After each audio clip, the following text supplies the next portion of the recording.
Good morning बच्चों। कक्षा 12 के आज हम बात करेंगे कक्षा 12 के टॉपिक के बारे में। वैसे आपने 12th कक्षा का टॉपिक पढ़ा होगा। RH फैक्टर के बारे में बात करेंगे। आज इम्पोर्टेंट टॉपिक है वो RH फैक्टर है। तो RH फैक्टर ये 12th कक्षा का भी है, इसके साथ साथ दैनिक जीवन का भी टॉपिक है। तो इसके बारे में अभी बात करेंगे। तो अक्सर आप जानते होंगे कि RH factor very important topic है। तो कक्षा 12th के साथ साथ नॉलेज भी होना चाहिए कि RH फैक्टर होता क्या है, RH फैक्टर से कौन कौन सी बीमारी होती है। यह हमारे लाइफ टाइम का या दैनिक जीवन का भी इम्पोर्टेंट है। अक्सर जब RH फैक्टर की जांच डिजीज क्या क्या होता है, अक्सर इसके बारे में पढ़ेंगे। तो अक्सर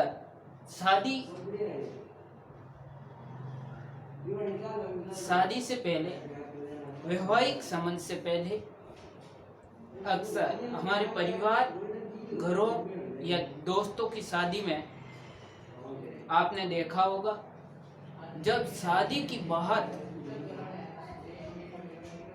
करते हैं तो घर के बड़े बुजुर्ग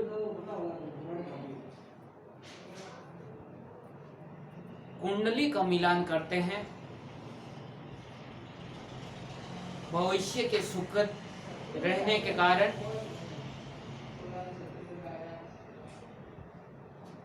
कुंडली से इम्पोर्टेंट पहले RH फैक्टर का जांच होना या मिलान होना जरूरी है, क्योंकि ये पूरी वैवाहिक जीवन के लिए या संबंध के लिए इम्पोर्टेंट जांचें हैं, डिजीज हैं। तो अक्सर ब्लड ग्रुप की खोज 1900 ईस्वी में लैंड स्टीनर ने की थी। लगभग आज से 120 वर्ष पुराने पहले ये जांच हो चुकी और RH फैक्टर की खोज 1940 ईस्वी में लगभग 80 वर्ष पहले हो चुकी है। तो भी अक्सर लोगों को इसके बारे में पता नहीं है। इसके बाद भी 120 वर्ष के बाद में भी लोगों को पता नहीं है। कुंडली मिलाते हैं सर्वप्रथम, एक्चुअली में कुंडली नहीं मिलाते। RH फैक्टर दो प्रकार के होते हैं। एक होता है RH पॉजिटिव और एक होता है RH नेगेटिव। तो जब RH पॉजिटिव वाले पुरुष या महिला या RH नेगेटिव वाले पुरुष या महिला का जब संबंध होता है तो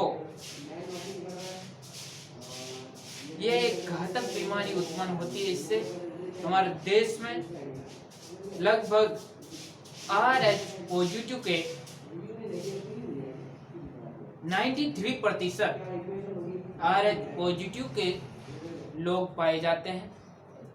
में पाए जाते हैं और 7% नेगेटिव पाए जाते हैं, RH नेगेटिव पाया जाता है 7% लोगों में हमारे देश में। तो अब आते हैं कि RH फैक्टर से होता क्या है। तो RH फैक्टर से जब शादी से पहले महिला और पुरुषों को दोनों को जांच होनी चाहिए या जांच करवानी चाहिए, क्योंकि RH पॉजिटिव पुरुष में और RH नेगेटिव महिलाओं में होता है। तो इसका जो बार बार ब्लड डोनेशन होता है या बार बार ब्लड दिया जाता है, तो इस ब्लड से एक एंटीबॉडी उत्पन्न होती है। उस एंटीबॉडी को हम कहते हैं आइसो इम्यून इंजेक्शन। एंटीजन एवं एंटीबॉडी दोनों एक ही जाति के होते हैं। यह हमारे रूढ़ि में बनता है एंटीजन और एंटीबॉडी। एंटीजन एवं एंटीबॉडी इसको हम प्रतिरक्षी कहते हैं, बॉडी की सुरक्षा करते हैं। तो जब जांच से पहले यदि RH नेगेटिव या पॉजिटिव शादी से पहले जांच करवाते हैं, तो इस जांच से इसका सॉल्यूशन मिल सकता है, इसका रास्ता निकल सकता है, क्योंकि इसका ट्रीटमेंट होता है वो अक्सर 6 महीने का होता है। 6 महीने से ठीक होते हैं। जब शादी के बाद गर्भ धारण करने के बाद में यह जो ट्रीटमेंट होता है ये पूरी जीवन भर के लिए चलता है, क्योंकि बाद में इसकी इम्यूनिटी पावर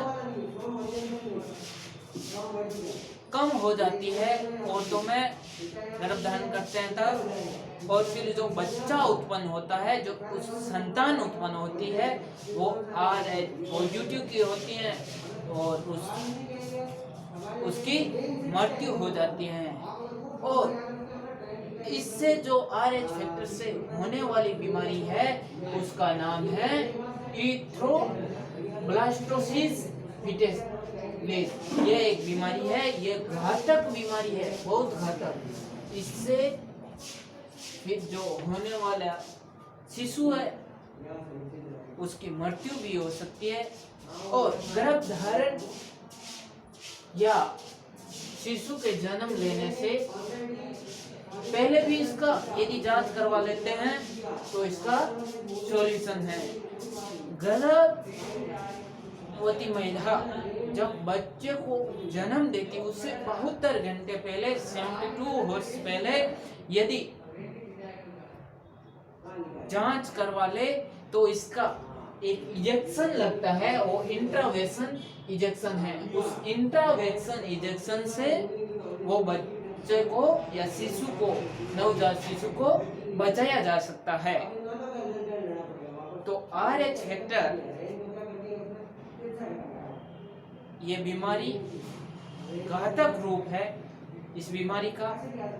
तो शादी से पहले हमें कई प्रकार के डिजीज की जांचें होनी चाहिए, क्योंकि वैवाहिक संबंध होता है वो दैनिक जीवन लाइफ के लिए, पूरे लाइफ के लिए अपने को समस्या न उत्पन्न हो या कोई बाधा ही नहीं आए ऐसी डिजीज की, जैसे हमारे जो संतान है उसको नुकसान पहुंचे।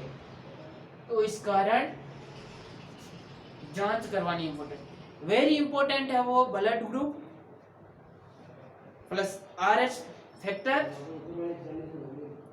अब दूसरा जो डिजीज है वो हेपेटाइटिस बी है, उसकी जांच अब उसे हेपेटाइट बी से होता क्या है? ये हेपेटाइट बी है क्या चीज? हेपेटाइट बी ये रुधिर के अंदर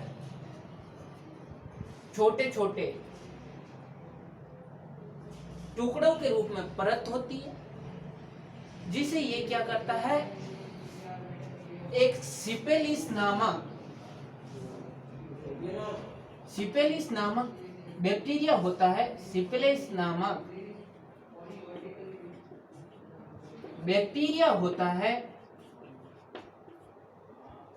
वो बैक्टीरिया एंटीबॉडी बनने को रोकता है, एंटीजन और एंटीबॉडी को बनने से रोकता है। तो हमारा एंटीबॉडी और एंटीजन बनता है, उसे हमारे शरीर की रक्षा होती है, बाकी की डिजीज से को उत्पन्न करने से रोकता है।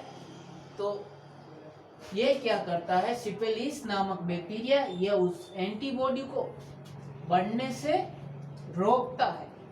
ये हेपेटाइटिस के कारण ये रुधिर के ऊपर परतनुमा छोटे छोटे कणों के रूप में पाया जाता है, उसे हमारे रुधिर की कमी हो जाती है,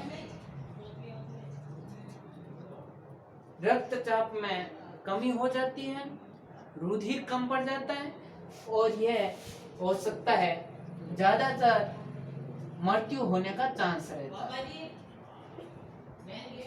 यदि आप इसकी जांच करवाते हैं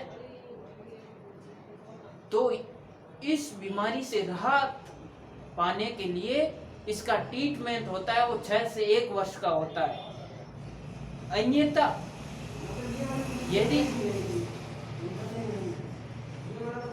यदि शादी के बाद चेकअप करवाते हैं तो ट्रीटमेंट पूरे साल के लिए चलता है, पूरे जीवन लाइफ के लिए चलता है और वो ट्रीटमेंट लेना पड़ता है और डॉक्टर की सलाह से लेना पड़ता है, क्योंकि पुरानी दवाई नहीं लेनी चाहिए। अब तीसरी बात करेंगे, वो करेंगे HIV के बारे में। HIV की फुल फॉर्म क्या है? ह्यूमन इम्यूनो डेफिशिएंसी, इसकी फुल फॉर्म है HIV। HIV की कमी के कारण HIV एक ऐसी घातक बीमारी है जिसका ट्रीटमेंट है वो शुरुआत में 4 से 6 महीने का होता है। 4 से 6 महीने का ट्रीटमेंट, और यह ट्रीटमेंट शादी के बाद क्या, मैंने एक चीज बताई कि इम्यूनिटी पावर कम हो जाती है और फिर गर्भवती महिला में जो अप्रा होती है, जब अप्रा में शिशु को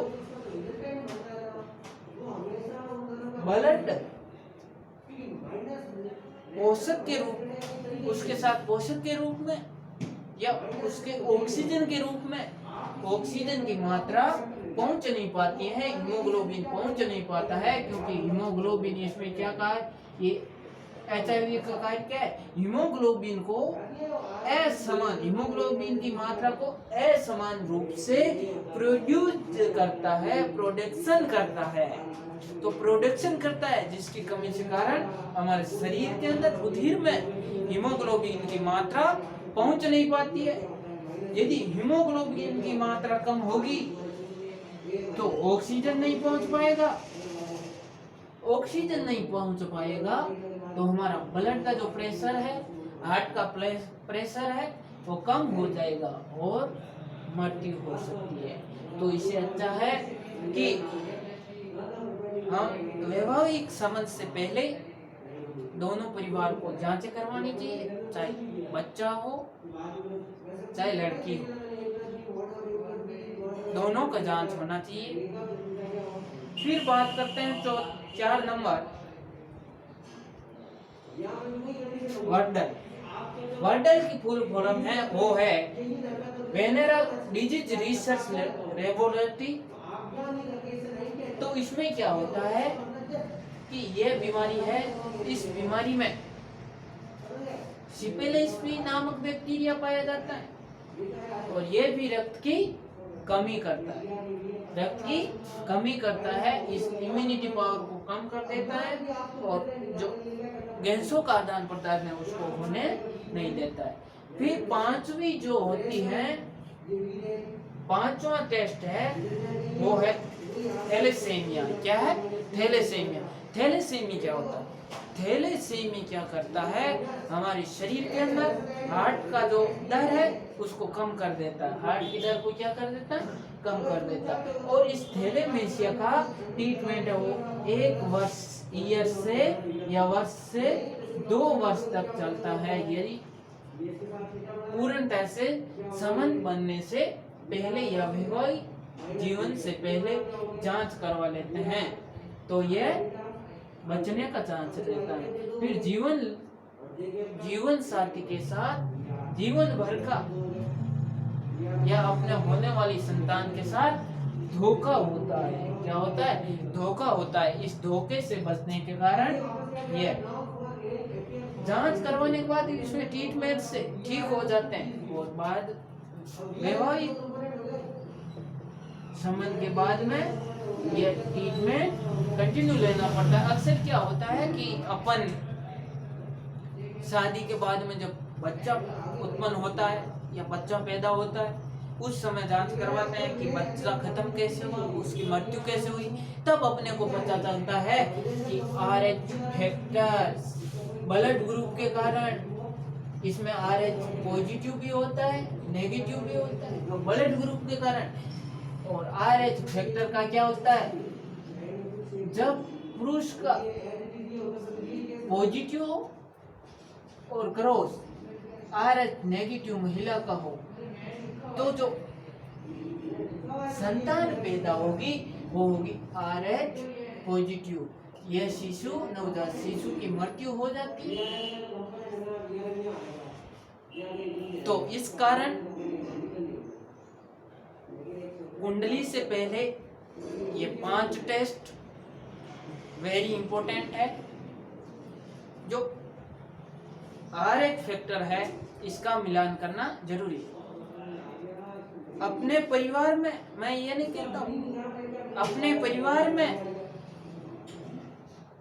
परंपरा धर्म का के अनुसार कुंडली का मिलान करना सही है, परंतु सर्वप्रथम ये 5 टेस्ट के बारे में करवाना चाहिए, 5 जांचें करवानी चाहिए। वेरी इंपॉर्टेंट है वो ब्लड ग्रुप और RH फैक्टर है तो इसका जांचें करवानी चाहिए। तो जो आज का वीडियो देख रहे हैं दर्शक और वीडियो देखने वाले लोगों से या बड़े बुजुर्गों से हाथ जोड़ के निवेदन है कि अपने परिवार में अपने बच्चों की लाइफ बनाने के लिए ये 5 जांचें करवानी, क्योंकि बाद में इसका कोई घातक डिजीज उत्पन्न न हो, इस कारण लाइफ टाइम ये जांचें करवानी चाहिए। तो ज्यादा से ज्यादा जागरूक करें लोगों को। मैं आज बाकी 12वीं की कक्षाओं में भी ये टॉपिक है RH फैक्टर। तो हमारी 12वीं कक्षा का क्लासें भी YouTube चैनल पर चल रही है। तो आज मुझे लगा कि RH फैक्टर इस टॉपिक के साथ साथ थोड़ा बेसिक नॉलेज दैनिक जीवन के बारे में बता सके, तो इस यह लोगों को जागरूक कर सके। तो ये बीमारी घातक बीमारी है। तो एंटीजन और एंटीबॉडी यह रक्त में बनती है प्रतिरक्षी। और ब्लड ग्रुप होता है वो 4 प्रकार का होता है। ब्लड ग्रुप कितने प्रकार का होता है? 4 प्रकार का होता है। एक तो होता है ए बी बी ओ, ये 4 प्रकार के ब्लड ग्रुप। इसमें भी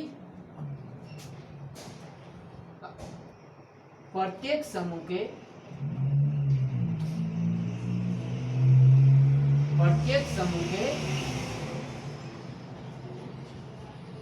blood group positive and negative होते हैं।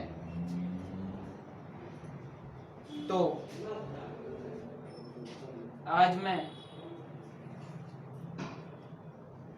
इस टॉपिक पर दैनिक जीवन की चर्चा के ऊपर आपसे आशा है कि आप ज़्यादा से ज़्यादा लोगों को जागरूक करें और जांचें करवाएं। ये 5 महत्वपूर्ण जांचें हैं, ये करवाएं। उसके बाद जन्म कुंडली का मिलान करवाएं। आपके भावना को मैं ठोस नहीं पहुंचाना चाहता हूं, परंतु आज विज्ञान के युग की क्रांति में भी लोगों को जानकारी नहीं है, शायद नहीं जानते हो आप।